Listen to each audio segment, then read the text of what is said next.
buka sama-sama Yohanes pasal 21, saya berikan judul sharing saya, Yesus datang ke tempatku.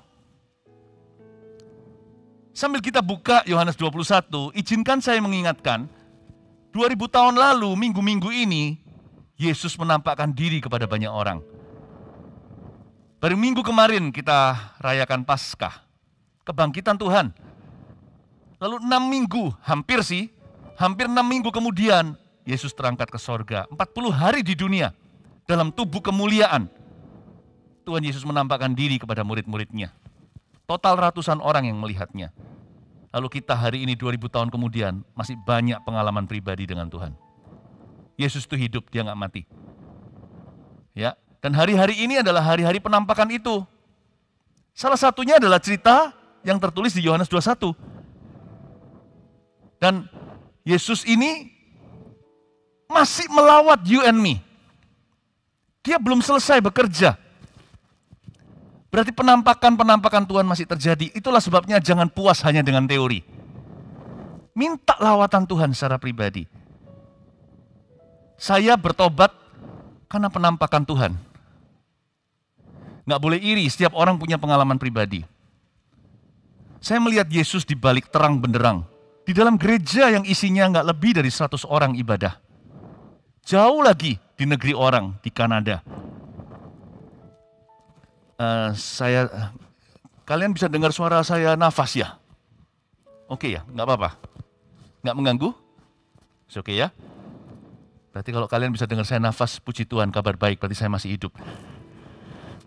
Are you sure? It's okay? No. Oke ya, kita lanjut ya. Bentar ya, saya berkhotbah di AUG pakai masker begini itu berapi-api, harus atur nafas saya. Siapa di sini hari ini haus lapar akan kebenaran? Kasih tepuk tangan untuk Tuhan. Saya bertobat karena penampakan Tuhan. Tapi saya diubahkan terus-menerus karena lawatan. Jangan puas ketemu Yesus hanya sekali doang. Kita harus haus dan lapar akan kebenaran. Boleh nggak minta pengalaman pribadi sama Tuhan? Boleh aja. Karena Tuhan kita itu hidup. Dia rindu sekali bersentuhan dengan Anda dan saya. Saya diubahkan setelah saya menerima Yesus. Berminggu-minggu, berhari-hari, berbulan-bulan, bahkan bertahun-tahun. Lawatan demi lawatan Tuhan masih terjadi dalam hidupku hingga hari ini. Tapi Tuhan itu nggak memberi kita pengalaman yang sama. Tuhan punya 1001 cara untuk memberimu pengalaman pribadi. Yang penting hatimu dan hatiku haus dan lapar rohani. Minta Tuhan melawat kita. Jesus, please come. Don't just come into your heart. Let him come into your life daily. Minta sama Tuhan Yesus untuk datang ke hidup kita. Yesus, datanglah ke tempatku. Jangan nunggu kita ke gereja. When you raise your expectation, waktu kita angkat ekspektasi kita akan melihat kemuliaan Allah. Tuhan itu bekerja lewat iman kita. Sebelum kita baca, saya kasih sedikit dorongan iman kepadamu.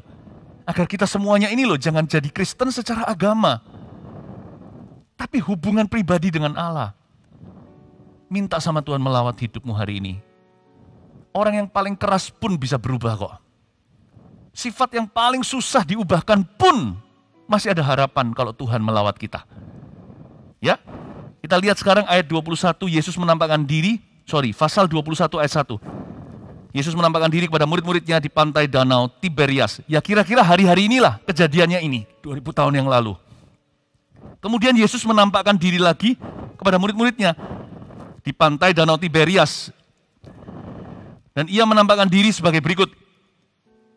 Di pantai itu berkumpul Simon Petrus, Thomas yang disebut Didimus, Nathanael dari Kana yang di Galilea, anak-anak Zebedeus, dan 2 orang muridnya yang lain. Ini sebuah kejadian ketika murid-murid menangkap 153 ikan. 153 ekor besar-besar. Kejadian ini antara Yesus dengan 7 muridnya. Sebenarnya there were 7.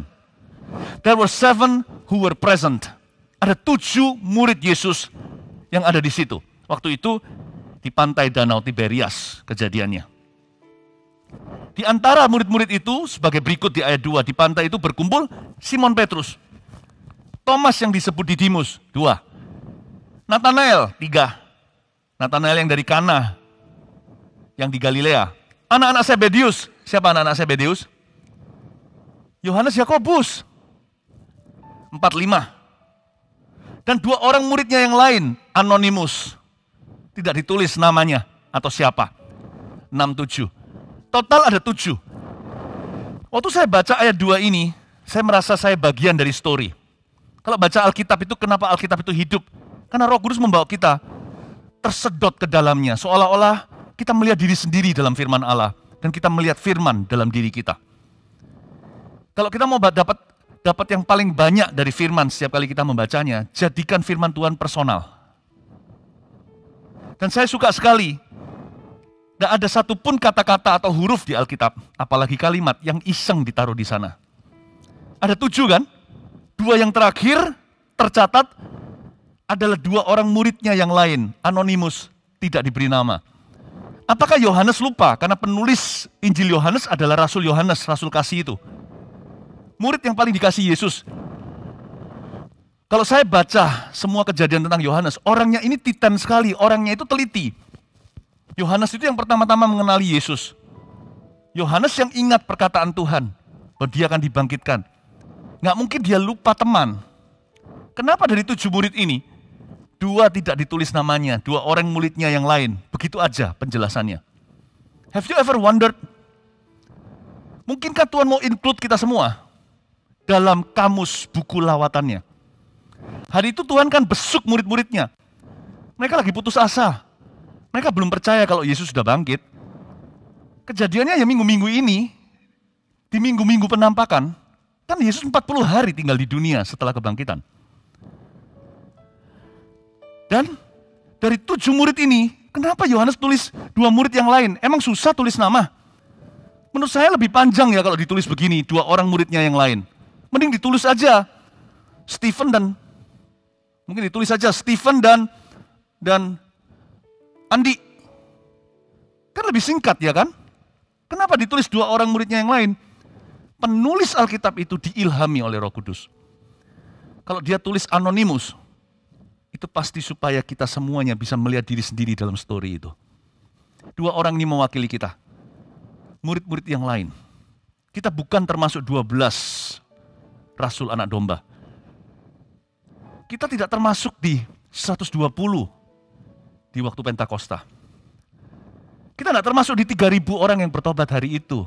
Gereja berubah dari 120 menjadi 3.120. Tapi ada 2 murid yang lain. Ada dombaku dari kandang yang lain yang harus ikut aku. Tahu nggak? Dari ayat 2 ini aja saya mendapat satu kesimpulan bahwa Tuhan itu rindu melawatmu.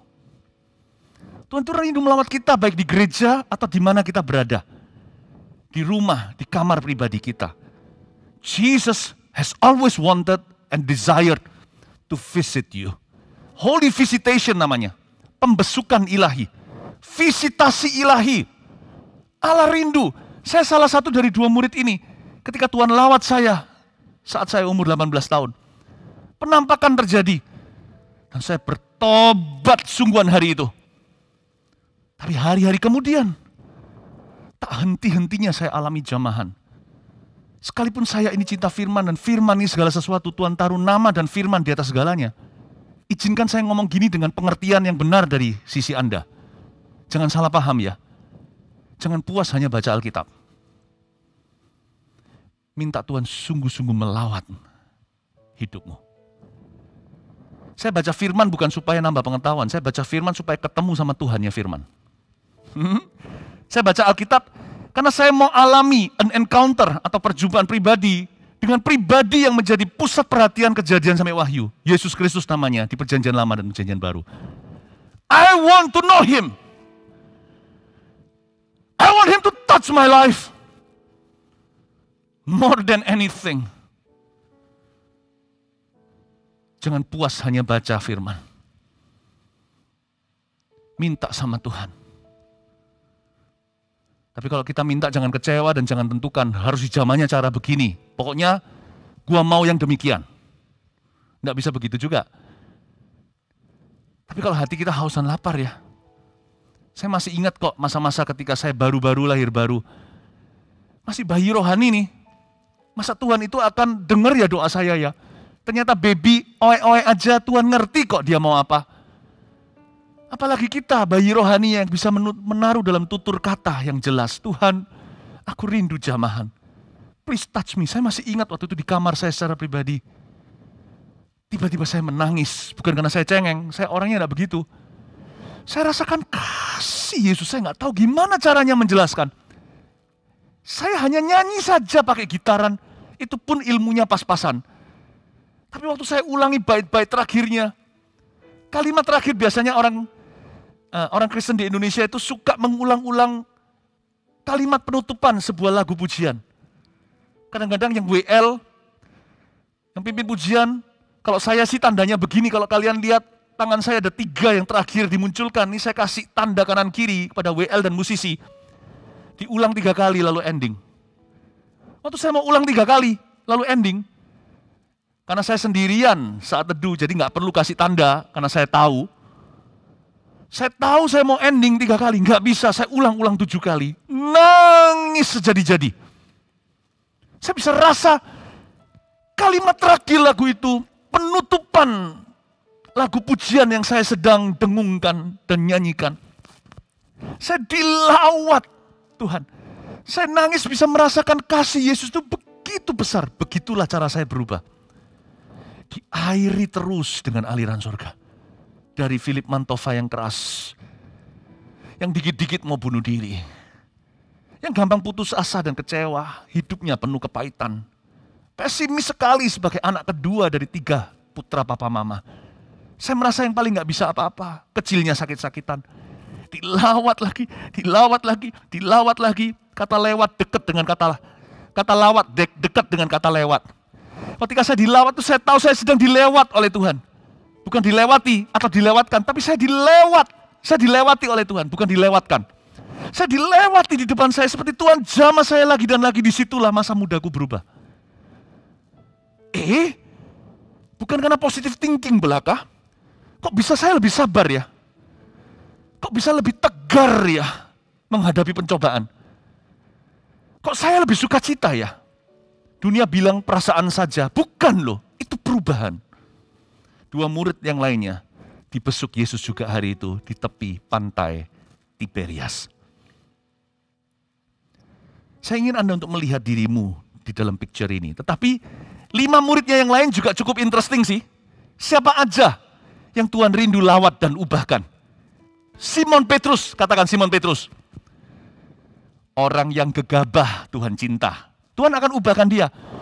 Petrus itu kan cenderung ngomong dulu baru mikir kemudian. Bertindak dulu menyesali nanti. Kalau ini cocok dengan kepribadianmu, good news, kabar baik saudaraku. Tuhan menaruhmu dalam kamusnya, hai Simon Petrus. Sebentar lagi Tuhan akan menjadikanmu batu karang yang teguh. Ini adalah salah satu daftar buku Tuhan, orang-orang yang perlu Tuhan lawat secara pribadi. Pertama-tama, orang yang selalu gegabah cenderung buat salah. Good news, kabar baiknya.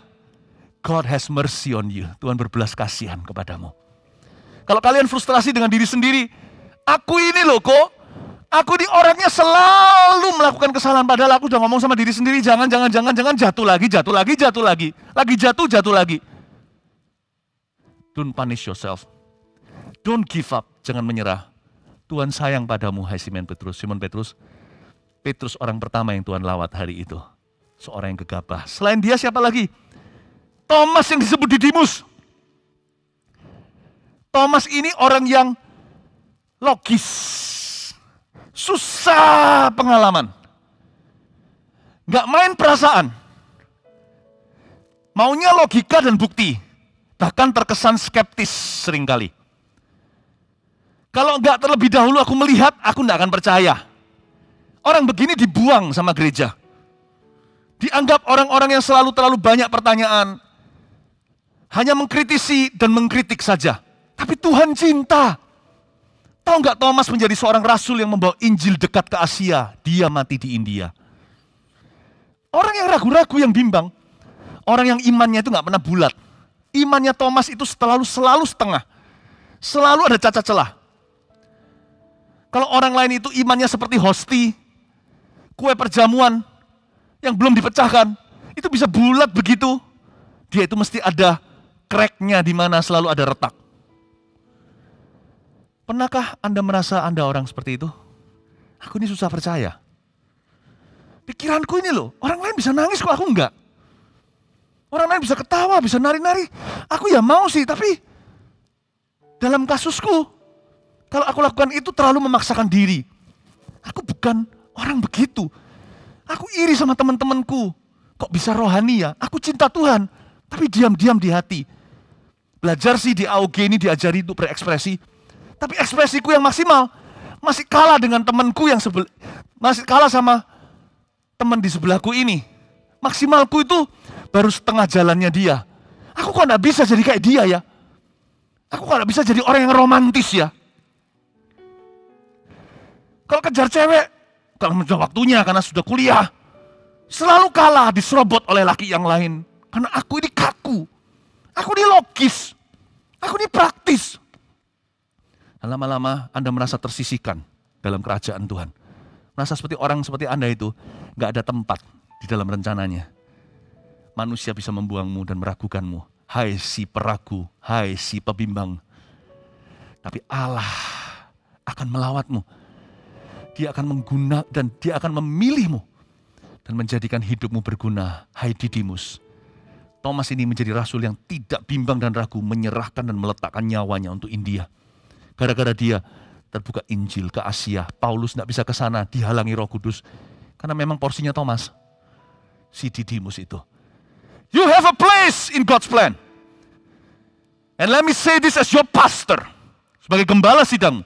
Izinkan saya mengatakan kepada AOGers di sini maupun yang menyaksikannya di mana? Lewat online sekarang. Dengarkan. You have a place in this church. Kalian punya tempat di gereja ini. Dengar gini, harusnya tepuk tangan dan katakan haleluya. Siapa yang merasa dirinya seperti Thomas Didimus? Angkat tangan. Oh enggak ada ya, memang lebih sedikit sih. Siapa yang merasa seperti Simon Petrus? Biasanya melakukan kesalahan lalu nyesel. Aduh, ya. Pasti kita temulah. Minimal 2 orang murid yang lain itu pasti kita include itu. Tapi selain Thomas Didimus, ada juga orang yang tipe Nathanael yang akan Tuhan lawat di gereja kita. Nathanael adalah seorang yang tulus dan polos. Dalam dirinya tidak ada kepalsuan. Tuhan lihat dia berada di sebuah pepohonan. Dia sedang berdoa dan renungkan firman. Tuhan bilang sama dia, inilah orang Israel sejati. Polos hatinya. Siapa bilang Tuhan hanya cinta orang berdosa? Tuhan juga cinta orang baik loh. Orang baik kan tentu orang benar. Kebaikan tidak bisa membuat kamu dan aku masuk ke dalam sorga. We cannot be saved by our goodness, you see. Tapi orang baik itu ada di dunia ini. Makanya lebih susah sebenarnya untuk nginjili orang baik. Karena orang Kristen yang diselamatkan dari orang berdosa yang gak keruan, gak tentu lebih baik dari mereka secara dasar sifat. Tapi tetap beritakan Injil, karena Injil itu bukan soal kebaikan, Injil itu kebenaran. Jadi kalau kita mau memberitakan Injil pada teman kita yang terkenal baik ini, orang gak rusak, gentleman, suka meminjamkan, suka membantu orang lain, tapi dia tidak percaya Kristus, tetap beritakan firman. Jangan malu akan Injil. Injil itu kekuatan untuk menyelamatkan. Sebab yang diselamatkan Tuhan bukan hanya orang jahat, orang baik juga. Yang diselamatkan bukan orang yang salah saja. Orang baik termasuk di dalamnya. Sebab baik gak tentu benar. Gak bisa Anda sekarang kalian datang ke rumah saya dan ting dong bel rumah dan kata aku orang baik, boleh gak aku tinggal di rumahmu? Kalau orang itu bukan siapa-siapa, yang boleh tinggal di sorga hanyalah anak-anak Allah. Yang boleh tinggal di sorga hanyalah anak-anak Tuhan. Beritakan. Nathanael juga tipe orang baik di dalam gereja, orang baik di masyarakat. Tuhan rindu lawat, Tuhan cinta. Berapa kali saya sebagai hamba Tuhan melayani orang baik. Mereka bisa dengarkan Injil dan sopan santun. Tapi ketika mereka menerima Injil itu, mereka dilawat. Aneh ya, orang baik. Kelihatannya gak pernah berdosa seumur hidupnya. Melakukan 10 perintah Allah tanpa disengaja. Dia nggak percaya Tuhan gitu aja, nggak pernah berbuat jahat pada sesama. Tapi ketika dilawat Tuhan, saya lihat dengan mata kepala. Mereka nangis dan berkata, aku orang berdosa. Kok bisa ya? Saya lihat dosanya di mana. Tapi memang manusia itu sesaleh-saleh apapun tetap adalah kain kotor di hadapan Allah. Karena kebaikan manusia tidak menyelamatkan. Jadi ketika saya lihat orang baik diinjili, kalau dia menerima, itu indah sekali. Mereka nangis dilawat Tuhan, Roh Kudus jamah, dan mereka berkata, aku orang berdosa. Terima kasih kau ampuni aku. Ternyata sama orang jahat seperti saya. Masa laluku tidak bagus. Kalau kalian tahu, pernah baca buku saya, kalian mungkin sudah pernah dengar. Dosaku itu banyak dulu. Badan saya hanya 65 kilo waktu saya masih teenager atau ABG. Tetapi dosa saya 1 ton. Tapi orang seperti Nathanael juga akan dilawat oleh Tuhan. Kalau saya tanya siapa sini seperti Nathanael, nggak akan berani angkat tangan, dikira ngaku-ngaku sama temannya. Tapi saya yakin di sini banyak orang baik, dari keluarga baik-baik. Jesus is calling you to be his disciple. Yesus memanggilmu untuk menjadi muridnya. Sekalipun kalian merasa baik-baik saja dengan hidupmu, God has a call on your life. Tuhan punya panggilan dalam hidupmu. Kasih tepuk tangan untuk Tuhan. Jadi Tuhan hadir ke tempat kita itu, Tuhan hadir bagi masing-masing. Setiap garis personality yang berbeda-beda. Setiap kita dengan latar belakang yang gak sama. Masing-masing juga punya future sendiri-sendiri. Tapi Tuhan hadir untuk setiap kita, you and me. Lalu, anak-anak Zebedeus, Yohanes dan Yakobus. Tipe seperti apa? Yohanes dan Yakobus adalah tipe yang emosional. Plus ambisius. Wah, nggak enak ini. Sebenarnya mereka berdua tuh nggak bagus. Yakobus ini adalah martir pertama. Kan dia dibunuh. Maksud saya rasul pertama yang mati martir. Si Yakobus ini kan ditangkap, dibunuh. Jadi bukan Yakobus yang menulis surat Yakobus. Kalau Yakobus yang menulis surat Yakobus itu bukan murid Yesus. Itu saudara Yesus. Setelah Maria melahirkan Yesus, Maria melahirkan anak-anak dalam pernikahannya dengan Yusuf. Kan waktu mengandung Yesus, Maria tidak menikah. Karena Roh Kudus turun ke rahimnya. Setelah melahirkan Tuhan Yesus, Alkitab tidak mencatat, tapi mereka menikah dan punya anak. Saudara Yesus diantaranya adalah Yakobus yang menulis surat Yakobus dan Yudas yang menulis surat Yudas di Perjanjian Baru. Bukan Yudas Iskariot, banyak nama mereka sama. This is James, the brother of Jesus. Tapi Yakobus yang ini, anak Zebedeus, adalah murid-murid Yesus. Salah satu daripada 12 murid. Saudaranya Yohanes. Kalau Petrus itu saudaranya Andreas. Jadi banyak di dalam 12 rasul Yesus itu ada yang saudaraan dipanggil. This is beautiful. Kemungkinan besar loh ya, panggilan Tuhan atas hidupmu.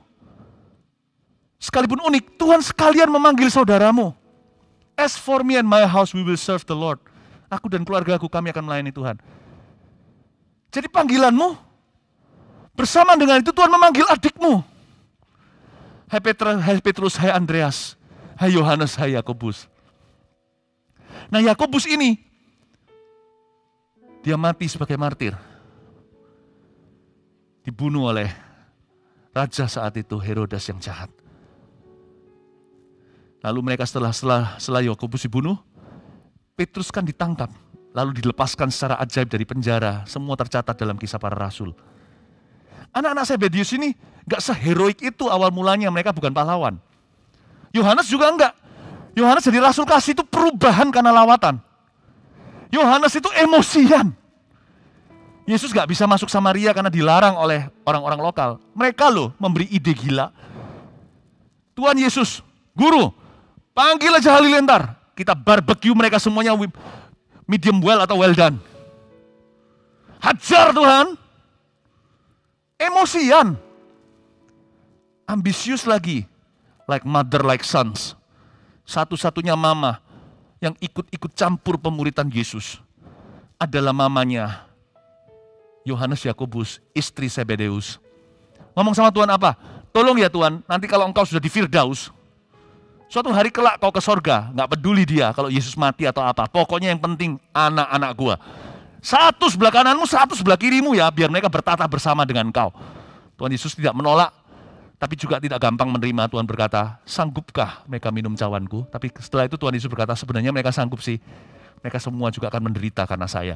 Tapi siapa yang duduk di kanan kiriku, tergantung Bapa, bukan padaku. Ambisius, ngamuk rasul-rasul yang lainnya. Main mama. Gak fair nih. Sehingga mereka semua berdebat akhirnya siapa terbesar di antara mereka. Ini yang gak enak sih di dalam gereja. Dijadiin teman juga gak terlalu nyaman. Orang-orang yang emosian. Jangan dibuang teman kayak gitu, didoakan. Karena siapa tahu nanti jadi rasul kasih temanmu itu. Dari emosi menjadi rasul kasih. Saya dahulu kala, saya dan saudara-saudara saya itu dapat julukan yang sama waktu di Vancouver, Kanada. Saya masih ingat kok dulu, saya sama koko saya itu, gara-gara adikku, kita hampir berantem dengan orang tua murid. Yang berantem antara adik dengan temennya, saya hampir berkelahi dengan papanya. Saya masih SMP waktu itu, nekat sekali saya pulang dijewer papa mama. Nggak bangga saya, koko saya dan saya pergi ke sekolah, tantang orang tuanya. Makanya waktu saya pindah ke Kanada, nggak lama setelah itu mereka nggak tahu sejarah kita. Karena saya datang ke gereja kan hanya sebagai jemaat biasa. Tapi lama-lama om dan tante di gereja Indonesia di Kanada itu memberi kami julukan. Anak-anak Mantova adalah anak-anak halilintar. Ngamuan. Saya nggak bangga nih. Saya nggak ngerti kasih. Sukanya emosi. Buka rahasia sedikit. Saya pindah-pindah negara itu bukan karena bangga. Papanya sekolahkan dia di luar negeri itu karena saya karena perkelahian. Saya lari dari satu negara ke negara lain itu karena berantem hampir mati. Saya ngomong gini bukan berarti sekarang saya sempurna. Tapi untuk sekarang saya bisa ngampuni itu aja sudah a leap of faith. Udah lompatan iman. Hingga saya bisa mengajarkan tentang kasih. Itu ajaib gak nyata bagi keluarga kami. I know it's Jesus all the way. Jesus has visited me. And the sign dan tanda bahwa Tuhan telah memberikan visitasi ilahi adalah perubahan karakter kita. And I'm still being changed. Saya terus diubahkan. Yohanes itu emosian. Nggak jadi rasul, mungkin jadi gangster dia itu. Tapi dia juga ambisius. Nggak enak lah sama teman gini. Dia nggak akan pernah suka kalau Anda berhasil duluan. Kalau Anda diberkati, dipakai Tuhan. Mereka pasti akan iri dan cemburu dan berkata kok enak. Kalau jadi rekan kerja, biasanya yang menyikutmu ya orang-orang yang beginian. Di depan bisa baik-baik, nanti di belakang bisa beritahu sama bosnya. Semua kelemahanmu dibuka. Supaya dia dipromosikan, Anda tetap gajinya. Jangan dibuang teman kayak gitu. Hati-hati tapi. Karena bergaul dengan orang yang suka naik pitam, itu adalah pencobaan. Orang yang ambisius gitu itu susah dipercayai. Seringkali kalau Anda percaya dengan orang demikian, harus siap mental untuk dikecewakan. Atau dikhianati. Tapi jangan dibuang dan jangan dibenci. Doakan mereka. Kalau Yohanes dan Yakobus bisa menjadi rasul kasih, satunya menjadi martir kasih. Then they can change too if Jesus touches them. Tuhan mengubah mereka. Dan kalau Anda adalah orang seperti Yohanes dan Yakobus, let me pray for you. Biar saya doakan supaya kalian diubahkan oleh Tuhan. Menjadi rasul kasih, menjadi orang-orang benar, orang-orang yang cinta Tuhan. Amin. Nathanael, anak Zebedius, dan 2 muridnya yang lain. Wow, kita belajar banyak ya. Kita belajar 5 murid Yesus dan 2 anonimus. Hari ini kita mengerti bahwa kita punya tempat di dalam rencana Allah. Tipe-tipe manusia bahkan yang tidak ditulis di sini diwakili dengan 2 murid lainnya yang tidak ditulis nama. Itu kita. Kok Philip? Saya kok nggak ditulis di sana? Saya ini orangnya bukan ambisius, nggak emosian. Saya ini orangnya juga bukan polos-polos gitu, ya, yang tulus-tulus, yang gampang tipu bahkan. Saya bukan orang yang gegabah. Saya juga bukan orang yang ragu, yang skeptis, yang logis. Kok nggak ada aku di sini? Nah, kamu tipe apa kalau nggak satu pun dari murid-murid yang ditulis ini itu cocok dengan kepribadianmu? Ya, tidak ada satupun yang cocok dengan aku, Philip. Lalu kamu orang yang seperti apa? Aku orang gila. Ya ada toh, 2 murid yang lainnya itu. Bisa aja mereka gila. Yohanes kan pasti tahu namanya. Wong itu temannya. Dia nggak tulis nama. Memberi ruang untuk Anda ada di sana. Minta Tuhan melawat hidupmu. I want to see Jesus.